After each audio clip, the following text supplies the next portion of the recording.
2월 28일 민족정기를 세우는 국회의원 모임은 친일 반민족 행위자 708명의 명단을 전격 공개했다. 민족정기를 세우는 국회의원 모임은 이러한 사명감과 역사의 심판에는 공소시효가 없다는 믿음으로 친일 반민족 행위자 명단 발표를 준비해 왔습니다. 8명. 그중엔 잔혹했던 일제의 충법으로 동족을 탄압한 무수한 친일 경찰들이 있었다. 반민법 산주에 해당한 인물로는 금규길, 노덕술, 서영춘의 19명, 반민법 4조 애국지사 살상 혐의로 지목된 노덕술, 일본명 마스오라 히로. 그는 과연 어떤 인물이었을까? 말단 순사로 경찰의 발을 들여놓은 그는 해방 전 지금의 총경인 경시지계까지 오르는데 일경의 호랑이로 불리며 그는 일제 고문경찰의 대명사로 악명을 떨쳤다. 정말 애국지사라고 하는 사람은 몽땅 거 잡아들인다는 이런 취자에서 자기 부하를 풀어가지고 참 좋지 않은 악행을 많이 했어요. 우리 조선, 그 당시에 조선을 볼 때는 반야천이지, 매국노지. 노덕술이 뭐 이러면 중국에서 그때 당시로서는 모르는 사람이 없을 정도로 막 아주 악행이 막.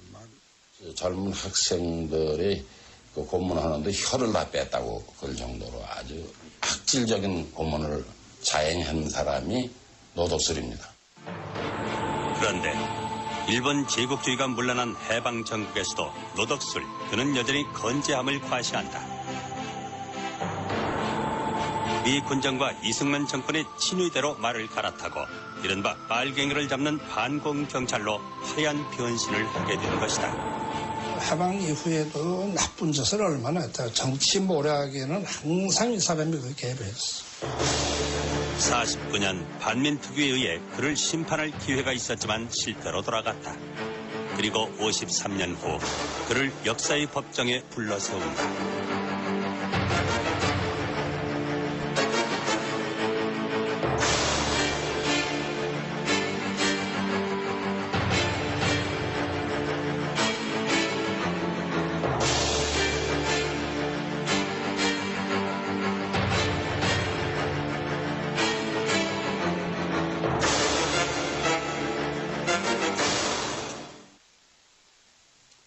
(48년 1월) 서울 중부서 2층 조사실에서 20대 청년 한 명이 혹독한 문초를 받고 있었다. 이름은 임화, 본명 박성근. 그 며칠 전 수도경찰청장 장택상이 출근길에 규환으로부터 저격을 받는 일이 벌어졌는데 임화는 그때 현장에서 체포된 범인이었다. 당시 수도청 수사과장이던 노덕술은 자신의 수장을 저격한 범인을 직접 문초하고 물고문 등 혹독한 고문을 지시한다. 그런데 고문 도중 뜻하지 않은 사고가 발생했다. 그 고문의 그 돈은 뭐 말할 수 없었겠죠. 그래서 이제 고문하다 죽어버렸어요, 이게. 피의자가. 그러니까는 이걸 다른 데다 갖다가 묻던지 어떻게 그거 처분했으면은 이제 그게 발견이 안 됐을는지도 모르겠는데 이 사람들이 그때 수사관들이 이제 벼랑간 이제 보고를 하니까 그럼 빨리 치워라. 이제 수도청장한테 이제 이렇게 뭐 보고를 하고 그러니까 이제 노덕수가 이제 현장에 나와서 치우겠죠, 그거. 그래서 그럼 빨리 시체를 치워라. 낚시꾼도 이렇게 그냥 뚫어놓은 게 군데군데 있단 말이에요. 그러니까 이제 거기 차 가는 거예요. 차 돌려라. 그래서 이제 인덕에서 차를 돌려가지고 이제 중지도로 내려가서는 이제 거기 가서 이렇게 보니까 어린데 발로다 이렇게 하니까는 이제 그 뚫리거든요. 그러니까 시체 가져와라 그래서 거기다 그냥 밀어넣어버렸어요. 그렇게 한강 얼음구멍에 사체를 유기한 이들은 마치 범인이 창문을 통해 도주한 것처럼 꾸미는데 그로부터 6개월 후 한강에 수장됐던 이 고문 치사 사건의 진상이 수면 위로 떠올랐다. 경무부가 노덕술을 전격 구속하자 수도청은 그를 조직적으로 빼돌린 후 그가 도주한 것처럼 발표한다. 노덕술. 그는 일제 식민지하에서 경남 순사교습소를 마치고 말단 순사로 출발. 해방 당시 지금의 총경에 해당하는 경시직급까지 올랐던 조선인 경찰 8명 가운데 하나였다. 당시 소학교 2년중 때 학력에 일본인 상점의 급사 출신인 그가 일제에 중용된 이유는 어디에 있었을까? 그 당시에 조선 사람으로 경시라고 하는 건 굉장한 겁니다. 지금 총경제 경감 이 정도가 아니고 일본 사람 힘 있는 사람도 올라가기 어려운 그 자리에 한국 사람을 갖다가 배치했을 때는 다 이유가 있는 겁니다. 그 사람이 이뻐서가 아니라 수완 있는 사람 갖다가 앉혀놓고 격리하고 너 그 자리에 앉혀놓은 거는 한국 독립운동 애국지사라 자칭하는 사람들 더 많이 잡아들여라. 이거 아닙니까? 이게 낚시밥이에요. 미끼예요, 이게. 해방 후 발간된 반민자 재상기는 그가 이런 일제의 기대를 저버리지 않았음을 보여준다. 부산 동래경찰서 사법주임이던 노덕술은 1928년 부산 제2상업부에서 비밀 독서회를 조직, 반일 잡지를 내던 애국학생 9명을 색출 검거한다. 사법주임이었던 노덕술은 이 사건이 고등계 사무임에도 직접 나서서 이 모임의 회장인 김규직 등 2명을 잔혹한 고문으로 끝내 사망하게 하는데 젊은 학생들이 그 고문하는데 혀를 다 뺐다고 그럴 정도로 아주 악질적인 고문을 자행한 사람이 노덕술입니다. 노덕술로부터 모진 고문을 당했던 김규직은 결국 이듬해 2월 20살 나이에 부산 형무소에서 생을 마감하게 된다. 어느덧 8순을 넘긴 그의 노이동수는 그대를 생생히 기억했다. 그래 이마 동네 아이 뭐 난리 법사가 났죠. 학생들하고 딱 이런데 엄마는 기서 가서 돌팔매질로 다 하고 묘가 있었는데 6.25 나고 8.15 전장이 일어났지게 엄마가 자식도 없는 것도 놔두면 뭐 하겠노. 그래 또 매로 없애서요. 그러고 나서 너무 운동하고 자꾸 조사가 오고 오느냐 엄마가 막 탁채마 없는 걸 해라. 없는 걸 하고 조사 보내고 아버지는 화병으로서 3년만 돌아가시고 그러고 나 이마 집안 이마 수라장이 되더요. 같은 조선인 경찰의 고문에 희생된 김규직. 그러나 그 희생의 대가는 70여 년의 세월이 흐른 지난 96년 뒤늦게 추서된 훈장 하나였다. 그 후 노덕술은 동래서에서 통영서로 소속을 옮기게 되는데 이곳에 와서도 노덕술 그가 한 일은 애국지사들을 색출 고문하는 것이었다. 당시 경남 통영은 일제 개항이 돼 일본인들의 왕래도 잦고 그만큼 일제 경찰의 활동도 활발했던 곳이다. 32년 통영서 사법주임이던 노덕술은 반일단체 ML당원인 김재학을 검거한다. 그는 해방 후 재헌 의원이 되는 통영의 애국지사였다. 노덕술의 고문은 일본인 경찰보다 더 잔혹했다.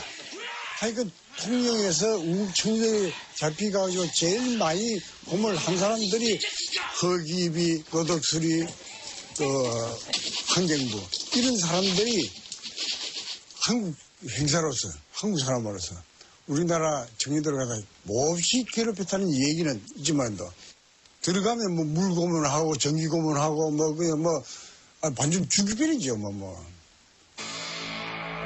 노덕술. 그는 애국지사들을 탄압한 대가로 승승장구하게 되는데 37년 당시 조선인 총독부 직원록을 보면 양주경찰서에 있던 그가 그때 이미 지금의 경정에 해당하는 경부의 자리에 있었음을 알 수 있다. 마스우라 히로로 창씨 겸행한 노덕술은 일제의 총애를 한 몸에 받았다고 한다. 노덕술 씨가 그 재주가 있어가지고요. 일본 노래 같은 거 그런 거를 잘합니다. 술 자석을 잘 어울립니다. 그 사람이.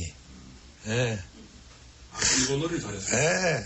그래서 더군다나 더 그 일본 사람들한테 참 인기가 있었지. 화판락은 노덕술과 같은 시기에 반민특위에 체포됐던 인물이다. 이번 국회 민족정기 모임에서 발표한 708인의 명단에서 유일한 생존자이기도 하다. 망명특위 잡혀갔다는 얘기는 그 당시에 들으셨어요? 그때는 한군에 있었는데 뭐. 같이 있었어요? 그렇죠. 며칠 있었지. 어디서요? 서대문에 있다가 저 마포 행무소에. 그런데 서대문 있을 때 나갔지 아마. 그 사법계에 있었다 이러면 그게야 뭐 다소 뭐 고문도 있었고 뭐 그래서 저 머리가 한 짓이 있는 거는 사실입니다. 뭐 그만 사법계는요 사건은 많이 터지지요. 그러니 데리고 갈 것 같으면 뭐 사법계는 그거 그거 맹수들 아닙니까? 그러니까 우리 고등계하고 사법계하고 전혀 딴판입니다. 노덕술은 이후 개성경찰서, 경성 종로서를 거쳐 40년대 평남 보안과장에 부임하는데 일제의 식민지 지배가 막바지로 치닫던 그 시절 그는 경의선 열차를 무대로 다시 한번 일제의 충복으로서 그의 진면목을 보여준다. 만주와 조선을 오가며 활동하던 독립운동가들을 색출하는 선봉에 나선 것이다. 이제 독립운동 하던 분들이 대개 이제 서울서 신의주를 거쳐서 중부로 가지 않습니까? 그러니까 이제 평양에서 종주에서 신의주. 그 안에는 이제 그 독립운동들이 이제 독립운동하는 사람 많이 왕래하니까 왔네. 그걸 이제 색출하고 하는 것이 이제 그런 걸 하는 거죠. 그래서 노덕술이 그때부터는 그 악명이 높았어요. 조국이 가장 암울했던 시절 동족의 피를 제물로 입신양명을 교한 고문경찰 노덕술. 그는 당연히 해방을 맞은 조국에서 가장 먼저 심판을 받아야 할 사람 중 하나였다.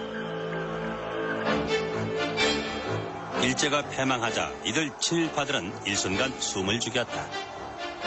그리고 식민 통치에서 벗어난 민중들의 보복도 잇따랐다. 해방 직후 그들의 화살은 일본인보다 오히려 같은 동족으로서 자신들을 괴롭힌 조선인 경찰 등을 향했다. To the people of Korea, as Commander-in-Chief, United States Army Forces Pacific, 그것도 잠시 일제가 물러난 이 땅에 미 군정이 들어서면서 상황은 급반전되고 만다. 나가다는 포고령을 통해 일제하 관리들의 현직 복귀를 천명, 친일파들의 숨통을 열어주는데 민중들 사이에는 친일파 청산에 대한 열망이 높았지만 새로운 땅에 안착해야 하는 그들 이방인들에게 그것은 당면과제가 아니었다. 오히려 이들에게는 국내 보수 기득권 세력과의 연대가 절실했다. 그리고 미 군정의 하지 중장은 효율적 행정을 기치로 일제하의 관리 경찰들을 여과 없이 등용한다. 그리고 미군이 우리나라에 들어올 적에 우리나라가 30년 동안에 반일 독립투쟁했다는 거 거의 몰랐어요. 전혀 모르고 왔어요. 그 사람들이. 모르고 그저 이 미개 민족이 힘이 센 일본한테 당해서 꼼짝 못하고 그저 예예 굴복하고 살았다. 그렇게밖에 알았거든요. 실제로. 또 하나 친일 경찰 등용의 빌미를 제공한 것은 해방 공간에서 횡행했던 좌우익의 테러와 혼란이었다. 38선 이남에 친미 반공 국가를 세우려던 미 군정에게는 무엇보다 치안을 유지하고 좌익을 척결해둘 숙련된 기술자들이 필요했다. 그렇다면 당시 미 군정은 친일 경찰 등용에 대한 민중들의 정서를 몰랐을까? 사료 구한 사람이 있었고 일제 시대부터 말이야 경찰이나 무슨 사람들은 사람이 없으니까 그 사람들 경험 있는 사람 경찰도 몇 개 해줄까 거기 비난이 많았죠. 왜 친일 일본은 밑에서 일하던 사람을 다시 쓰냐. 그러나 정부 나라를 운영하자면 그 사람은 없으면 안 돼. 노덕술이 같은 사람 말이에요. 그것이 좋은 경험이 많고 고등 경찰 하는 사람인데 그러나 그 사람이 없으면 안 된다 하는 거야. 그런데 그 사람들이 변절을 해가지고서 한국에 뭐라고 하거나 그러니까 할 수 없이 있었죠. 거기다 새로운 주군을 찾던 친일 경찰들에게 면죄부를 준 것은 이승만이었다. 오랜 미국 생활로 국내 정치 기반이 없던 이승만은 보호막이 필요했던 그들의 구애를 기꺼이 받아들인다. 이 박사가 돌아와서 정치를 하자고 보니까 이미 뭐 국내 이런 민족주의자 이런 사람들은 쭉 김구선생 밑에 가 있고 그다음에 또 우익 민족주의자 있고 약간 좌익적인 이 사람들은 여운형 씨 밑에다가 들어가 있고 그래서 자기 집안이 없거든. 그러니까 이제 한국민주당을 손잡았는데 그러니까 한국민주당만 가지고 안 되니까 그 뭐 소위 친일파 민족반 역자를 그냥 다 끌어들여다가 정치 집안을 정치 세력을 만든 거지. 그래서 새로운 시대가 열렸지만 미 군정하의 경찰은 이들 친일 경찰들로 채워졌다. 치안의 두 축인 경무부장 조병옥, 수도경찰청장 창택상, 이들은 수사 기술자가 필요하다며 도덕수를 비롯한 일경 출신들을 대거 중용한다. 직업적 친일이 아닌 생계를 위한 친일은 문제될 것이 없다는 것이 경무부장 조병옥의 주장이었다. 이때 조병옥에 맞서 친일 경찰의 등용을 반대했던 이는 경무부 수사국장 최능진이었다. 네. 새로운 경찰, 깨끗한 경찰, 또 일제시대에 흠이 없는 경찰로서 새로 출발해야 되지 않느냐. 인재가 모자라면 새로 인재를 못 자. 경험이 필요 있는 게 아니다 말이에요. 양심이 필요 있고 민족 정기가 필요 있는 거 아니냐 하는 것을 항상 강조하던 얘기죠. 독립운동가 출신의 최능진은 국립경찰이 친일경찰의 피난처가 됐다며 조병옥과 맞선다. 그러자 46년 12월 조병옥은 그에게 사퇴를 종용하고 최능진은 끝내 자리에서 물러나고 만다. 시간이 흘러가면서 조병옥하고 맞질 않았어요.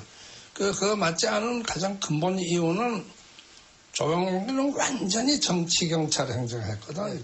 최능진은 그러지 않았어요. 그러니까 이제 그런 점에서 그 둘 사이가 나빴다는 거는 그 세간의 완전히 돈 얘기죠.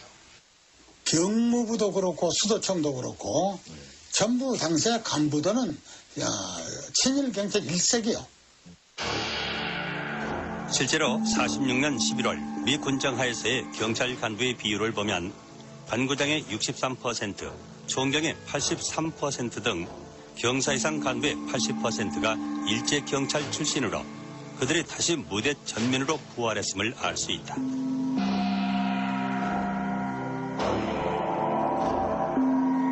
이런 상황에서 민족경찰이 설 자리는 추호도 없었다.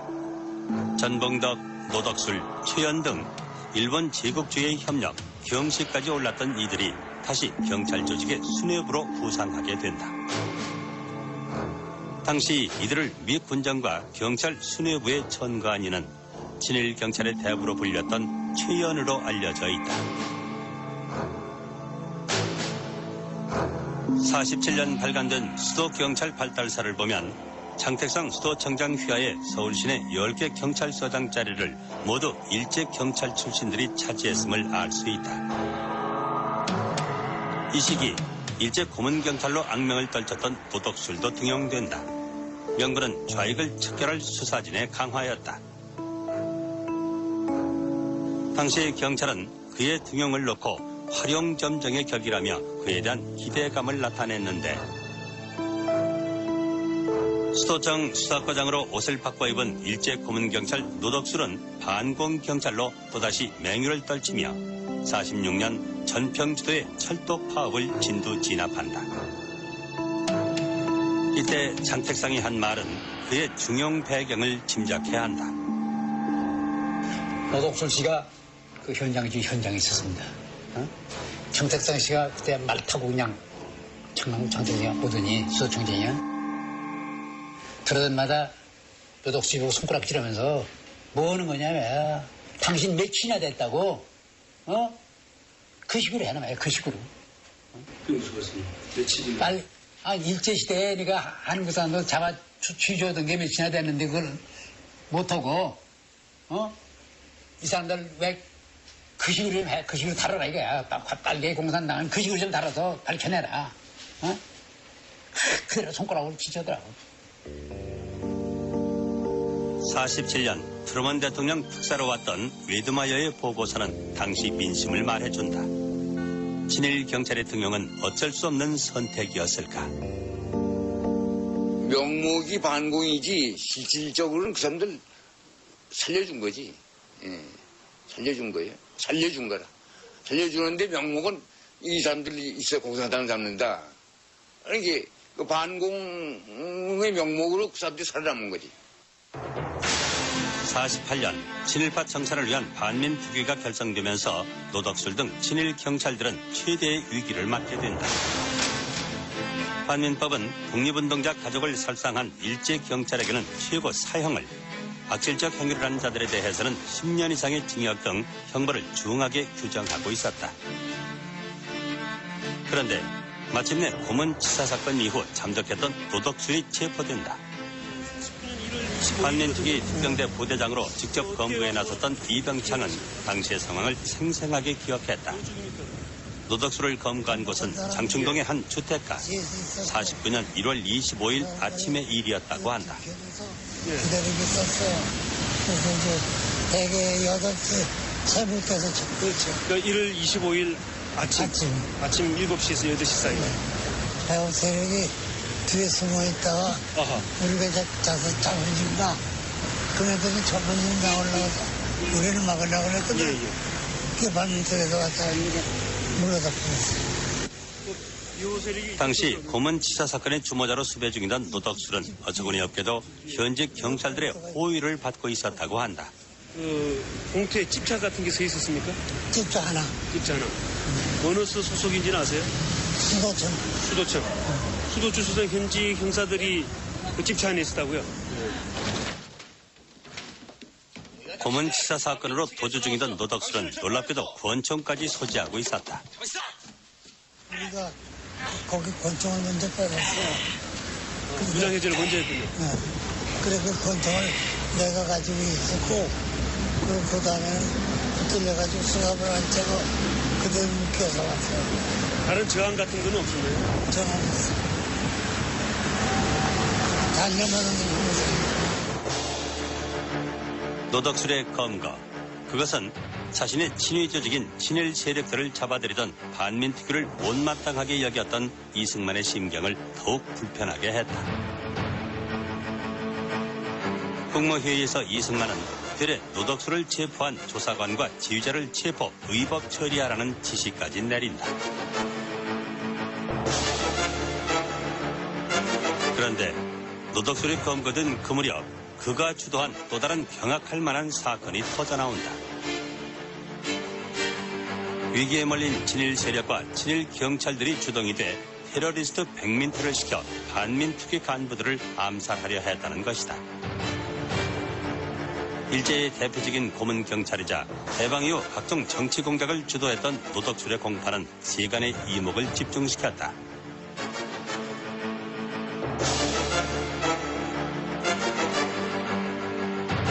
재판장 서순양, 검찰관 서성달. 그러나 공판장에 선 그는 노련한 수사관답게 모든 혐의를 부인했다. 노덕술에 이어 사찰과장 최은하마저 반민특위에 체포되자 경찰은 특경대 해체를 요구하며 집단 사표로 맞선다. 반민특위가 전부 이제 그 일제 그 경찰 간부들을 잡아들이니까는 이제 그래서 이제 지금 말하면 이제 그 파업이에요. 쉽게 말하자면 이제 그걸 유도한 거죠. 그런데 이제 누가 쓰라고 했나요? 그러니까 그 애들하니까 경무계 들어가니까 전부 이제 그 회의실에서 전부 다 용지를 내주고 이제 그 공식이 이렇게 있어요. 무슨 사유로 인해서 뭐 이 사실관계는 저 내용은 잘 모르겠는데 하여튼 무슨 공식 저거 있어요. 그런데 마침내 시경국장 김태선, 친일 경찰 출신의 윤기병은 49년 6월 6일 새벽 내무차관 정경근과 이승만의 승인을 얻어 반민특위를 무력으로 습격한다. 긴급명령이라 가지고서는 이제 왔는데 지금 반민특위 깃발을 달고 다니는 차는 무조건 정찰을 시켜서 안 쓰면 실탄 사격해서 락도 정찰시켜라. 그러니까 그 이제 승무원을 전부 이제 서울로 잡아들이는데 일제 전화가 왔어요. 그래서 그걸 받아가지고 이거 어리벙벙해요.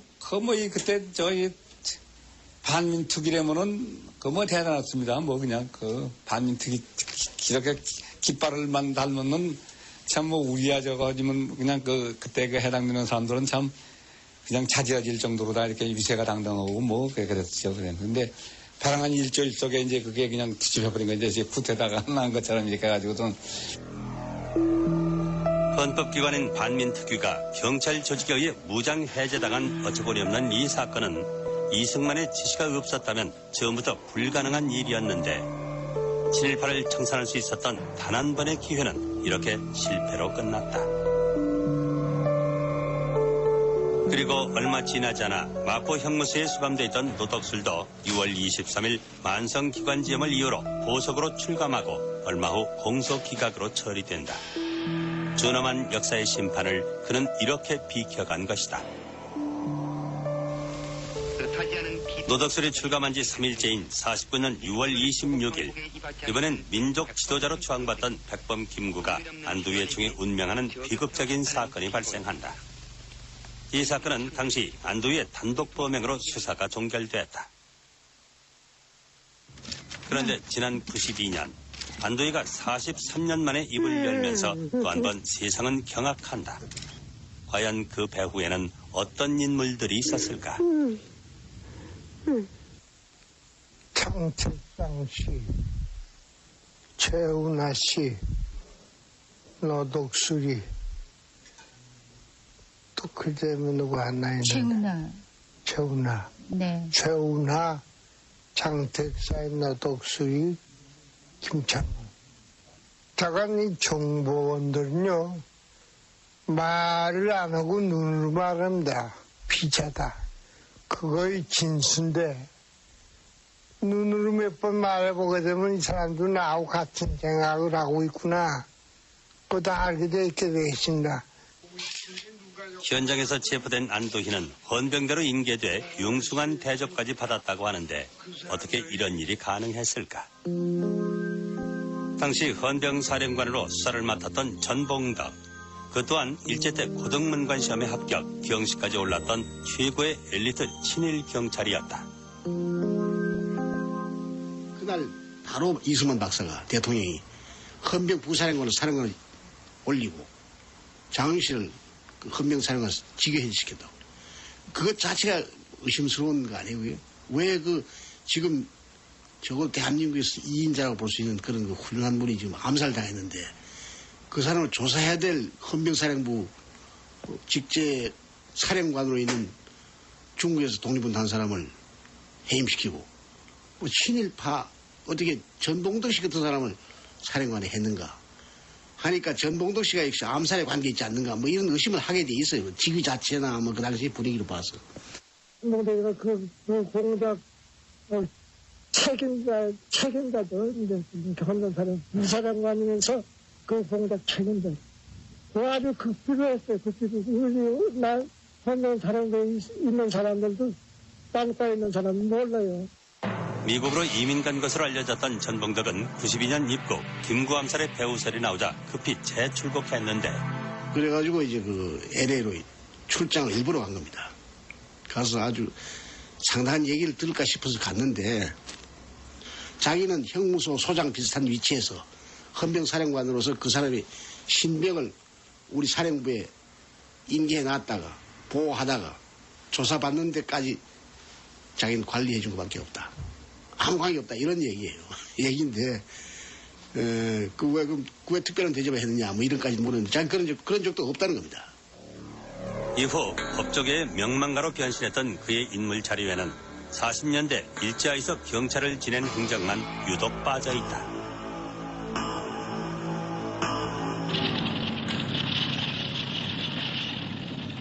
(52년) 이승만과 그의 친위대였던 친일 세력들은 전쟁의 보화 속에서 정권 연장을 위한 가공할 사건들을 획책한다. 당시 국회는 임시수도 부산에 머물고 있었다. 그런데 재선을 앞둔 이승만은 국회 내에서 장면 총리를 지지하는 세력이 절대 다수를 차지하자 간접선거로는 재선에 실패할지 모른다는 두려움에 휩싸인다. 이런 대통령 어떻게 모시고 사냐. 또 뭐 이렇게 되니까 과거에 그 양반 민주주의 어쩌고 하지만 사실은 독재했다. 근데 이게 또 자꾸 이제 퍼져 나오는 거 아닙니까? 그리고 이제 국회 안에서는 이제 자목사 지지한다는 세력이 자꾸만 들어가는 게.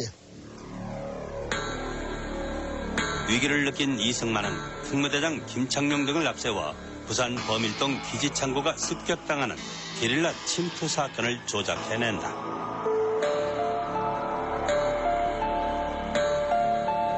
이른바 부산 정치파동의 전초전이 시작된 것이다. 그들은 국제구락구에서 있었던 반정부 집회 현장을 테러 집단을 시켜 덮치게 한 후 야당 인사들을 줄줄이 연행했다.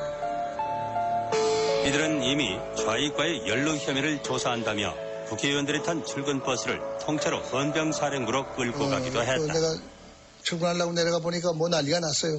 그래서 보니까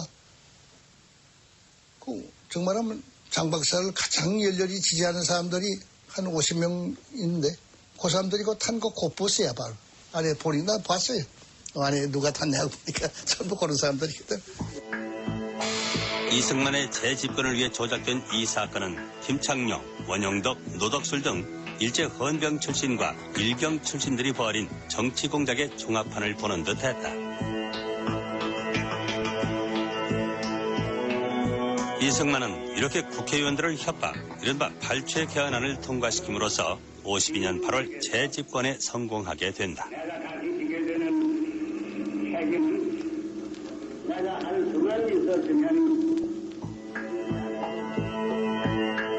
이 부산 정치파동의 불똥은 당시 장면 총리의 비서실장인 선호정원에게까지 미친다. 천하의 반공검사를 빨갱이로 모는 국제공산당 사건의 음모를 피해 일본으로 망명했던 그는 4.19 후인 60년 9월에야 귀국하게 되는데 귀국 직후 뜻밖의 노덕술이 선호정원을 찾아왔다고 한다. 이때 노덕술의 나이는 61세.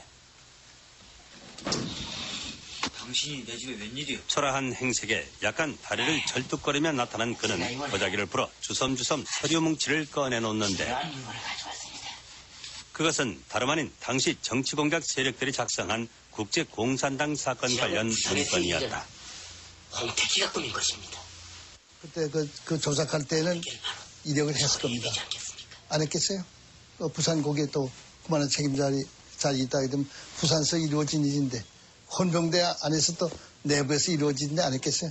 근데 그 사이 마치 그건 제쳐놓고 이거 홍택기라고 하는 사람이 이렇게 나쁜 짓을 했다. 그러니까 그놈을 잡아 없애는 것이 선우 선생이 제일 먼저 해야 될 일이요. 정말 그렇게 생각하고 맞겠어요? 그런데 뜻밖의 반응에 노덕술은 몹시 당황했다고 한다. 그래서 내가 이렇게 돌아온 것만 해도 이게 천우신조인데 누굴 지금 죽이고 어쩌고 한다고 하니. 이것도 하나의 인연이니까 그러지 말고 홍택기 씨 만나면 우리 손잡고 같이 일하자고 얘기하라고. 나 그런 생각 조금도 없다 말이야. 이렇게 어디다 땀을 쫙 흘려요 그 자리에서. 나도 깜짝 놀랐어요. 왜 저 사람 저거 땀을 저렇게. 그러니까 이제 그 뜻밖의 아마 내가 아마 답변을 들은 모양이야. 그래서 깜짝 놀래가지고 그랬는지. 일제의 고문 경찰로 독재 정권의 친위대로 권력을 쫓았던 노덕술. 그는 서울 15 CID 대장으로 있던 55년 독직 사건으로 구속, 헌병 중령으로 군복을 벗었다고 하는데 이후 그의 행적은 세간에 알려진 것이 별로 없다.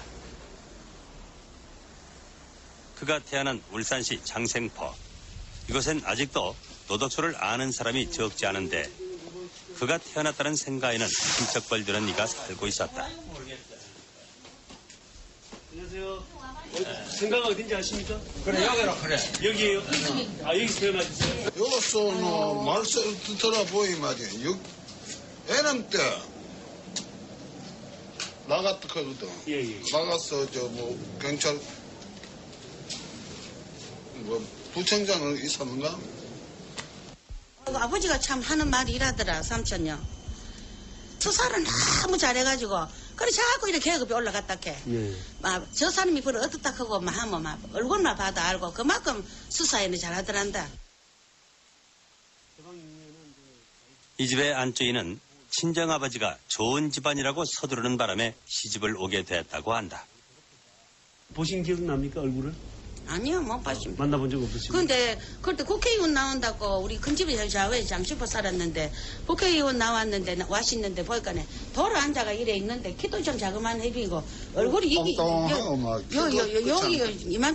여기 이매가 막 홀랑 민다고 찍더라고. 난 뒷모습 받고 못 봤다. 노덕술의 생가는 큰 인물이 난 터로 알려졌다는데 놀라운 것은 그가 국회의원 출마까지 했다는 사실이었다.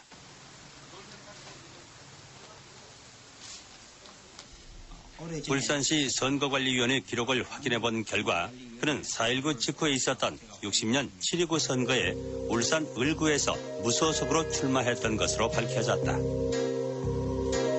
노덕술은 총 1744표를 얻어 8명 후보 중 6등으로 낙선했다. 때는 마침 4.19 직후 그는 과거 전력 때문에 고향에서조차 표를 얻지 못했다고 한다. 그런데 뭐 일찍 이제 총각대만 나와가지고 전혀 뭐 장생부리 자기네들은 뭐 참 뭐 삼촌도 많았고 뭐 오촌 이런 다참한 집안이 많았는데 근데 전혀 발걸음도 안 하고 있다가 해방되고 결국 이제 6.25 나오고 그래가 아마 이제 출마를 한번 해보려고 그래가 한번 왔다가 와가 결국 저 후보로 나와가지고 그래가 막 나중에 투표하고 뭐 결과가 좋을까지 뭐 인사도 없이 그냥 가고 그런. 생애 마지막까지 권력을 향한 야심을 접지 않았던 노덕술은 결국 68년 4월 1일 서울대 병원에서 눈을 감았다. 그가 죽기 직전까지 거주했던 궁정동 집은 지금의 청와대앞 무궁화 통산자리인데 바로 만주군 장교 출신으로 독재 권력을 누렸던 박정희가 시해된 11.6 사태 궁정동 안가가 있던 곳이기도 하다.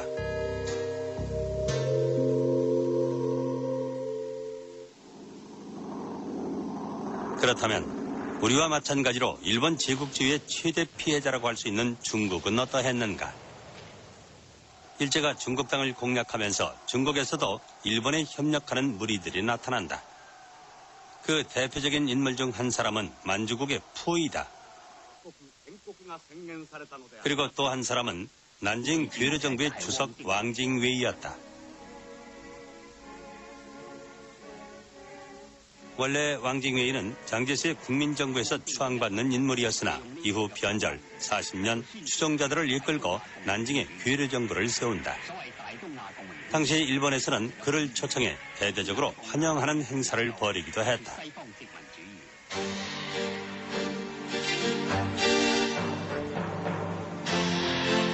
이후 중국에서는 이 두 개의 괴뢰정부를 원상으로 수많은 한간들이 양산되는데 중국에서의 한간은 단순한 친일이 아니라 일제히 적극 협력한 반역자, 이른바 내국노들을 가리킨다. 投敌的官僚可能我统计了一下有40多万，军队有300多万，加上伪警察之类的，加起来总数在400万。他们这些人投敌之后呢，实际上是这个狐假虎威啊，这个为虎作伥，他这做了很多欺负中国人民的事，欺负同胞的事情。你比方说协助这个日本军队维持治安，他所谓的维持治安就是镇压人民，镇压中国人。 对中国人和中国军队进行扫荡，进行扫荡，进行残杀。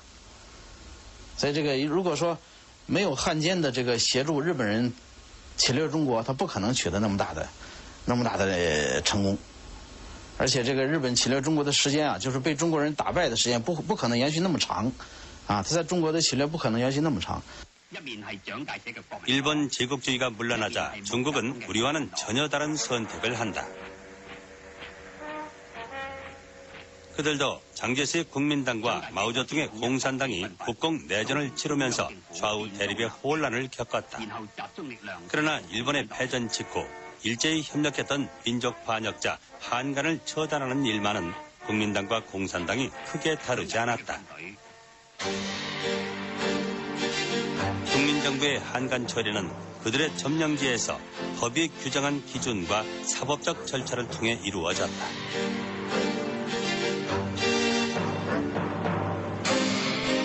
그리고 민족을 배반한 한간들에게는 최고 사형까지 중형이 선고되었다. 所以这个肃清汉奸的工作呢，是在2个系统进行的，就是共产党呢领导了解放区这个，或者说，在战争结束以后，由共产党占领了军队这个地区的这个汉奸审判，啊，这个应该说搞得是相当严厉的，啊，但是呢，汪政府这个成员的审判呢，主要是在国民党统治区进行的，也就是说是由国民党的这个政府系统的司法机构呢，来对这些汉奸呢进行司法审判。当然有少量的一些人是通过军事法庭处决掉的。 광진웨이는 일제가 패망하기 직전인 44년 사망, 한간 재판을 피해갈 수 있었으나 난징 정부의 저우 포아이 등 중요 인사들이 줄줄이 재판정으로 끌려나왔다. 저우 포아이는 행정원 부원장을 지낸 왕징웨이 정부의 거물이었다. 그의 재판이 있던 날 수도 고등법원 앞은 민족 반역자에 대한 심판을 지켜보려는 민중들로 인산인해를 이루었다고 한다.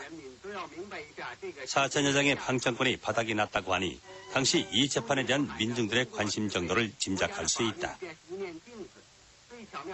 이 한간 재판은 중국인들에게 있어서 다름 아닌 민족 교육의 장이었다. 중국에서의 한간 재판은 3년 동안이나 계속되는데 국민당 점령지에서의 처리 건수만 4만 5천 건, 형이 확정된 수가 15,000건에 달했고 사형 집행도 350건이 넘었다.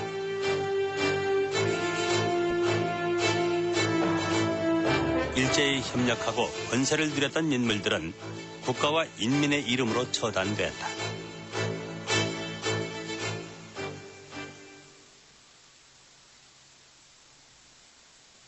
베이징에서 만난 위펑 자매. 그들도 한간의 총의 아버지를 잃었다고 한다. 당시 샹하이 명문 여중에 재학 중이던 자매는 학교에서 비보를 전해 듣는다. 아버지 위화스는 고등법원 재판장이었는데 광징웨이 정부로부터 회유와 협박을 받던 터였다. 一回家，首先第一个看的就是地下一滩血，我就知道不好了，跑到楼上去叫娘啊娘啊，出什么事了？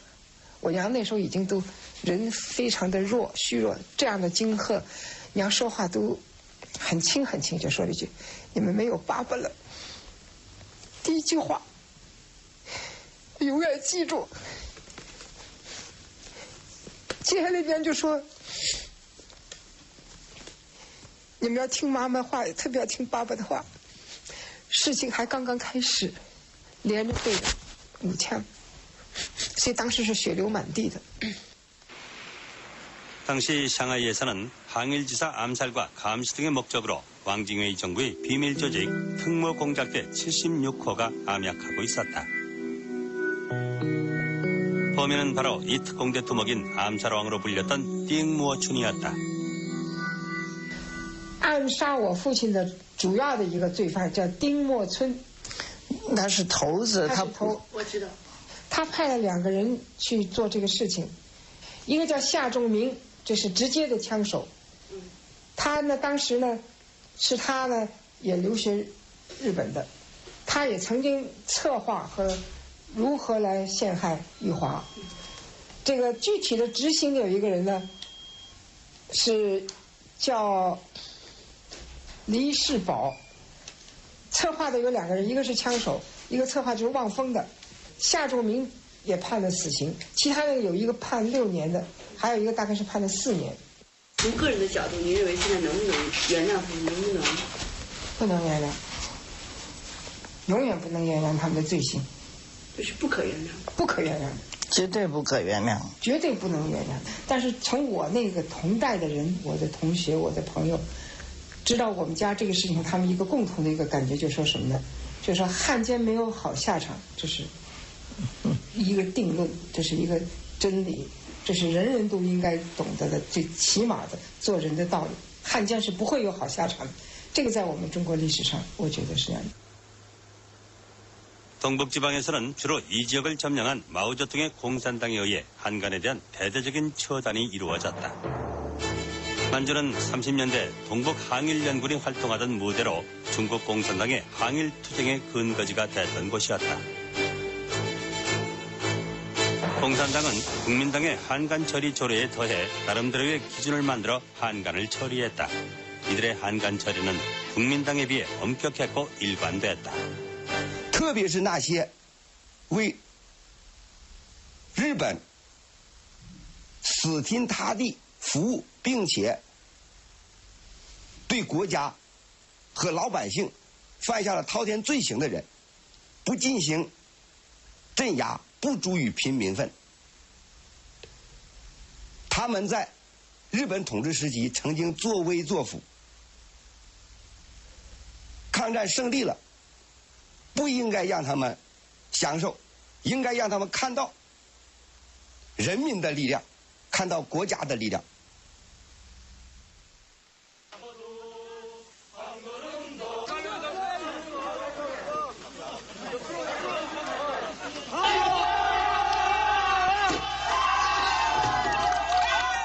잠깐만요. 자, 하나, 둘, 셋 하면 동시에 당기는 거예요.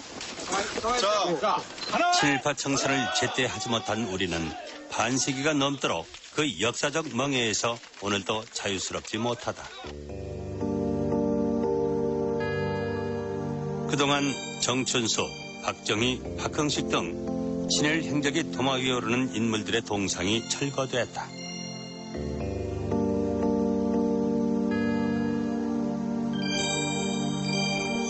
그리고 민간단체에서 친일 인명사전을 만들려는 움직임이 있으나 국가 차원의 단절은 이루어지지 않았다. 반면 독일과의 전쟁을 승리로 이끌고 파리에 입성한 드골이 가장 먼저 한 일은 나치 협력자에 대한 처단이었다. 프랑스인들은 잘못된 역사의 단절을 통해서만이 그들이 열망하는 전후 프랑스 사회의 정의를 세울 수 있다는 것을 알고 있었다.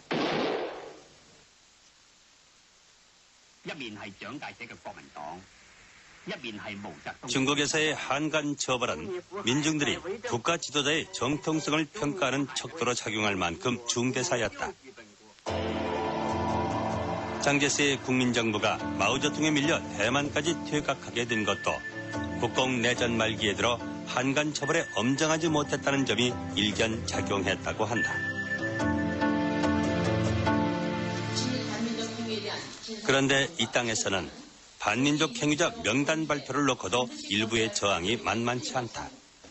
그럼에도 불구하고 그들에 대한 역사적 심판이 필요한 것은 무엇 때문일까? 친일파를 우리가 그냥 둬두고 그 사람들의 그 매국 행위를 이제껏 그 평가도 안 하고 그 사람들 처벌도 못 하고 그냥 넘어가지고는 우리 민족의 자존이 지켜지지 않습니다. 요 다음에 다시 우리 민족의 위기가 왔을 때 누구로 독립운동을 하고 누구로 나라를 위해서 목숨을 바칠 사람이 어디 있어요? 시대에 영합했고 권력을 쫓았던 이들은 이제 역사의 무대에서 사라졌다. 그러나 그들이 남긴 잘못된 역사와의 단절을 위해서 친일파, 그들에 대한 역사의 심판은 아직 유효하다.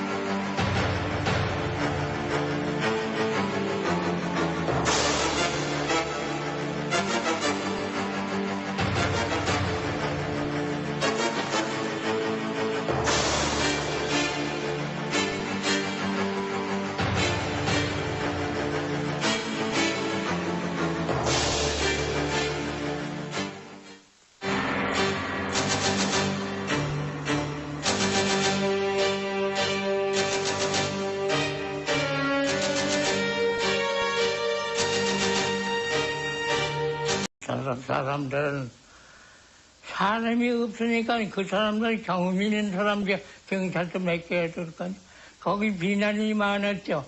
왜 친일 일반인 밑에서 일하던 사람을 다시 쓰느냐. 그러나 정부, 나라를 운영하자면 그 사람은 없으면 안 될. 노덕슬이 같은 사람 말이에요. 그것이 좋은 경험이 많고, 고등 경찰 하는 사람인데. 그러나 그 사람이 없으면 안 된다 하는 거야. 그런데 그 사람들이 변절을 해가지고서 한국에 뭐라 하거나, 그러니까 할 수 없이 있었죠. 거기다 새로운 주군을 찾던 친일 경찰들에게 면죄부를 준 것은 이승만이었다. 오랜 미국 생활로 국내에 정치 기반이 없던 이승만은 보호막이 필요했던 그들의 구애를 기꺼이 받아들인다. 이 박사가 돌아와서 정치를 하자고 보니까 이미 국내 이런 민족주의자 이런 사람들은 쭉 김구선생 밑에 가 있고, 그 다음에 또 우익 영장이 있고, 약간 좌익적인 이 사람들은 여운혁 씨 밑에다가 들어가 있고, 그래서 자기 집안이 없거든. 그러니까 이제 한국민주당을 손잡았는데, 그러니까 한국민주당만 가지고 안 되니까, 소위 친일파 민족반 역자를 그냥 다 끌어들여다가 정치 집안을, 정치 세력을 만든 거지. 그래서 새로운 시대가 열렸지만 미 군정하의 경찰은 이들 친일 경찰들로 채워졌다. 치안의 두 축인 경무부장 조병옥, 수도경찰청장 창택상, 이들은 수사 기술자가 필요하다며 도덕수를 비롯한 일경 출신들을 대거 중용한다. 직업적 친일이 아닌 생계를 위한 친일은 문제될 것이 없다는 것이 경무부장 조병옥의 주장이었다.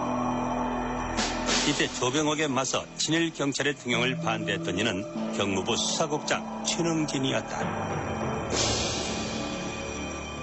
네. 새로운 경찰, 깨끗한 경찰, 또 일제시대에 흠이 없는 경찰로서 새로 출발해야 되지 않느냐. 인재가 모자라면 새로 인재를 못 자. 경험이 필요 있는 게 아니다 말이에요. 양심이 필요 있고 민족 정기가 필요 있는 거 아니냐 하는 것을 항상 강조하던 얘기죠. 독립운동가 출신의 최능진은 국립경찰이 친일경찰의 피난처가 됐다며 조병옥과 맞선다. 그러자 46년 12월 조병옥은 그에게 사퇴를 종용하고 최능진은 끝내 자리에서 물러나고 만다. 시간이 흘러가면서 조병옥하고 맞질 않았어요. 그 맞지 않은 가장 근본 이유는 조병옥은 완전히 정치경찰 행정을 했거든. 최능진은 그러지 않았어요. 그러니까 이제 그런 점에서 그 둘 사이가 나빴다는 거는 그 세간의 완전히 돈 얘기죠. 경무부도 그렇고 수도청도 그렇고 전부 당시의 간부들은 친일 경찰 일색이요. 실제로 46년 11월 미 군정하에서의 경찰 간부의 비율을 보면 관구장의 63%, 총경의 83% 등 경사 이상 간부의 80%가 일제 경찰 출신으로 그들이 다시 무대 전면으로 부활했음을 알 수 있다.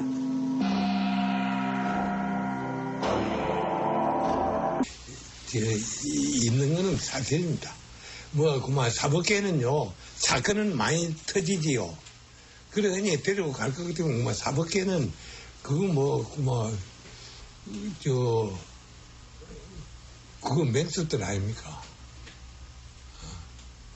그러니까 우리 고등계하고 사법계하고 전혀 딴판입니다.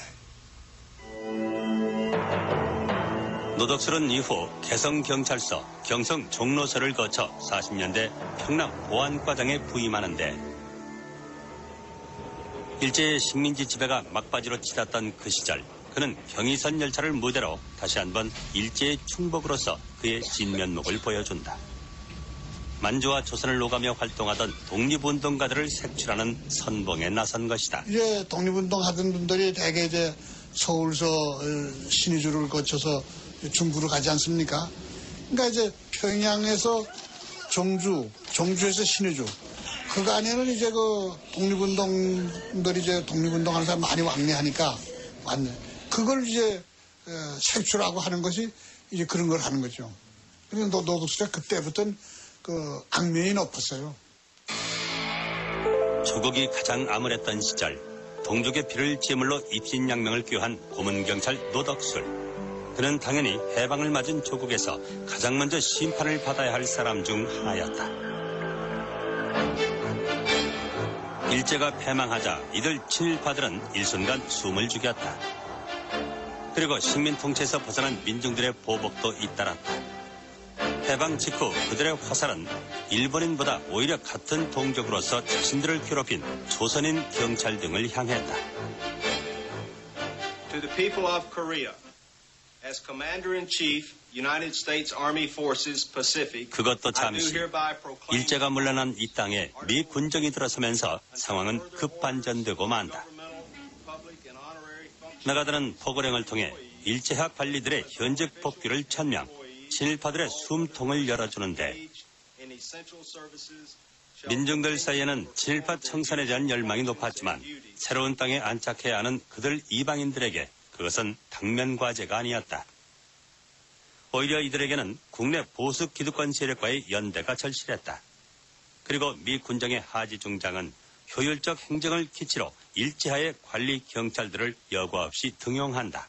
그리고 미군이 우리나라에 들어올 적에 우리나라가 30년 동안에 반일 독립투쟁했다는 거 거의 몰랐어요. 전혀 모르고 왔어요. 그 사람들이. 모르고 그저 이 미개 민족이 힘이 센 일본한테 당해서 꼼짝 못하고 그저 예예 굴복하고 살았다. 그렇게밖에 알았거든요. 실제로. 또 하나 친일 경찰 등용의 빌미를 제공한 것은 해방 공간에서 횡행했던 좌우익의 테러와 혼란이었다. 38선 이남에 친미 반공 국가를 세우려던 미 군정에게는 무엇보다 치안을 유지하고 좌익을 척결해줄 숙련된 기술자들이 필요했다. 그렇다면 당시 미 군정은 친일 경찰 등용에 대한 민중들의 정서를 몰랐을까?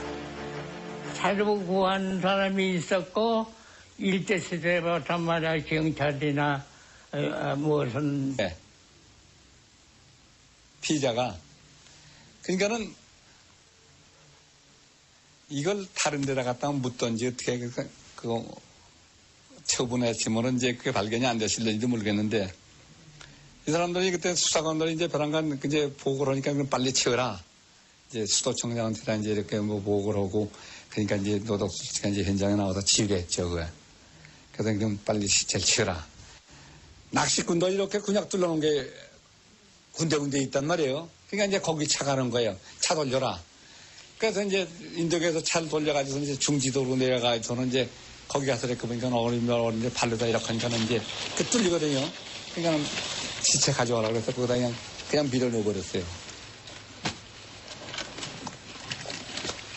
그렇게 한강 얼음 구멍에 사체를 유기한 이들은 마치 범인이 창문을 통해 도주한 것처럼 꾸미는데 그로부터 6개월 후 한강에 수장됐던 이 고문 치사 사건의 진상이 수면 위로 떠올랐다.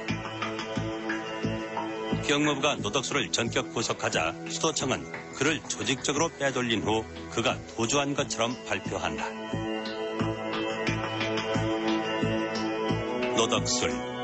그는 일제 식민지하에서 경남 순삭교습소를 마치고 말단 순사로 출발.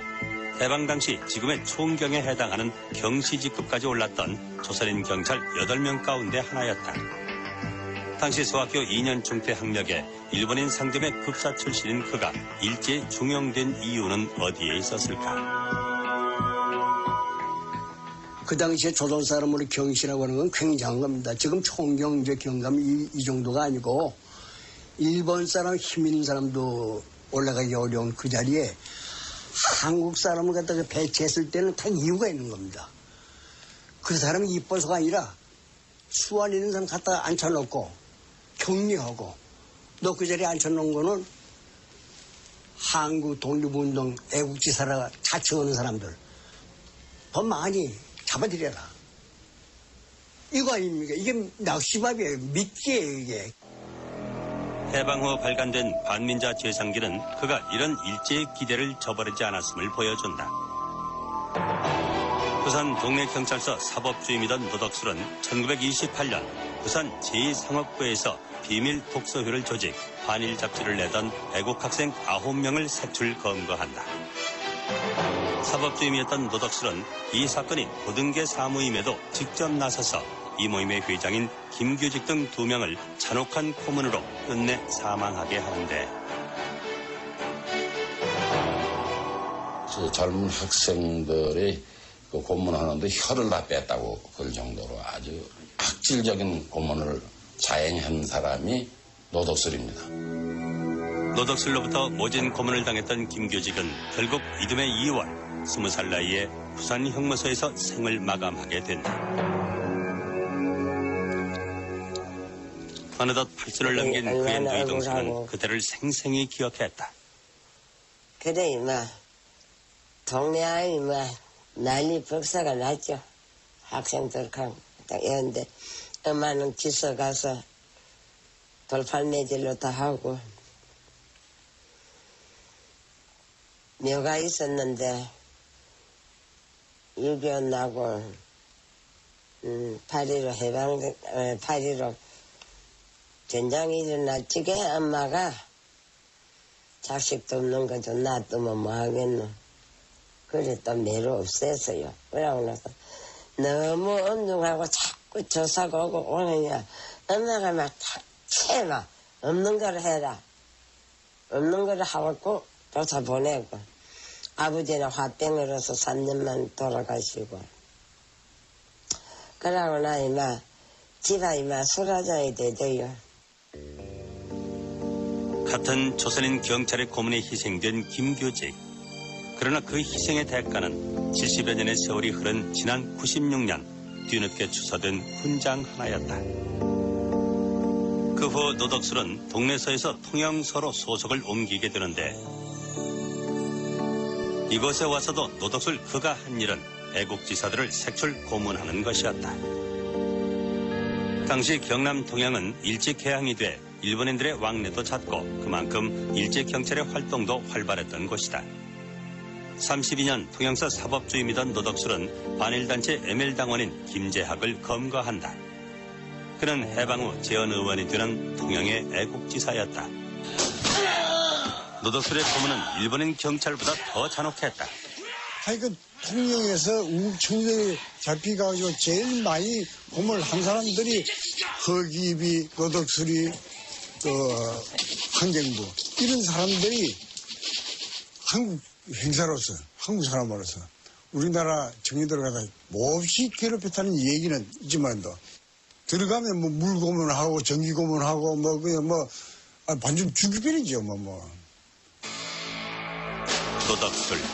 그는 애국지사들을 탄압한 대가로 승승장구하게 되는데 37년 당시 조선인 총독부 직원록을 보면 양주경찰서에 있던 그가 그때 이미 지금의 경정에 해당하는 경부의 자리에 있었음을 알 수 있다. 마스우라 히로로 창시 개명한 노덕술은 일제의 총애를 한 몸에 받았다고 한다. 노덕술 씨가 그 자주가 있어가지고요. 일본 노다 같은 거 그런 거를 잘합니다. 술 자석을 잘 어울립니다. 그 사람이. 예. 일본어를 잘했어요? 예. 그래서 더군다나 더 그 일본 사람들한테 참 인기가 있었지. 화판락은 노덕술과 같은 시기에 반민특위에 체포됐던 인물이다. 이번 국회 민족정기 모임에서 발표한 708인의 명단에서 유일한 생존자이기도 하다. 반민특위에 잡혀갔다는 얘기는 그 당시에 들으셨어요? 실제로 한국에 있었는데 뭐. 같이 계셨어요? 그렇지. 며칠 있었지. 어디서요? 서대문에 있다가 저 마포 행무소에. 그런데 서대문 있을 때 나갔지 아마. 그 사법계에 있었다 이러면 그게야 뭐 다소 뭐 고문도 있었고 뭐 그래서 저 머리가 한 짓이.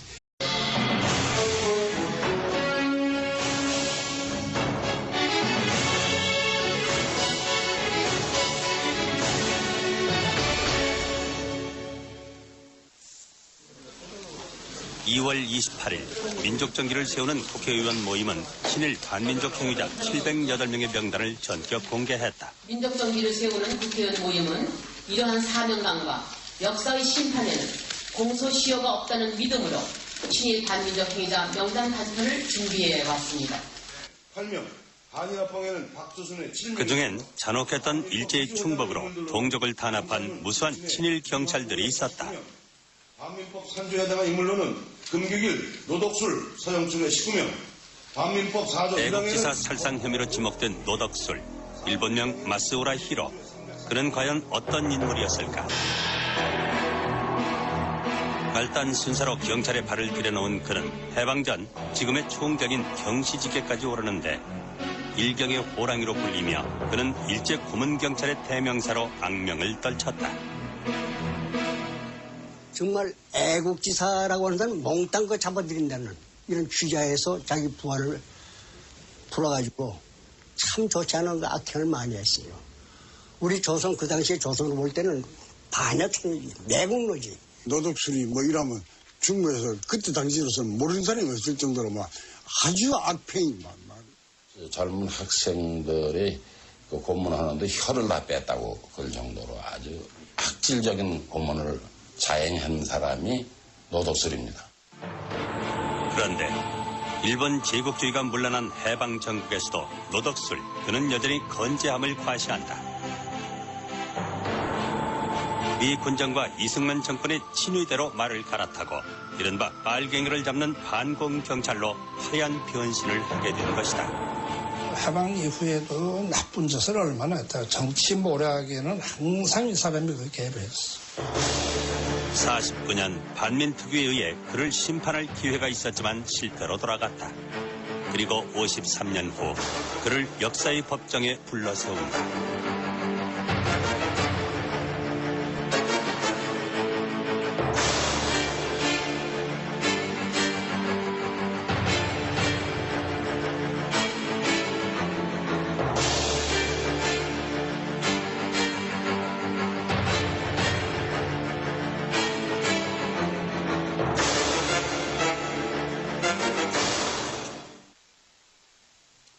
(48년 1월) 서울 중부서 2층 조사실에서 20대 청년 한 명이 혹독한 문초를 받고 있었다.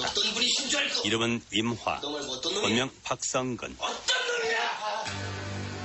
그 며칠 전 수도경찰청장 장택상이 출근길에 교환으로부터 저격을 받는 일이 벌어졌는데 임화는 그때 현장에서 체포된 범인이었다. 당시 수도청 수사과장이던 노덕술은 자신의 수장을 저격한 범인을 직접 문초하고 물고문 등 혹독한 고문을 지시한다. 그런데 고문 도중 뜻하지 않은 사고가 발생했다. 그 고문의 그 돈은 뭐 말할 수 없었겠죠. 그래서 이제 고문을 다 죽어버렸어요. 이게.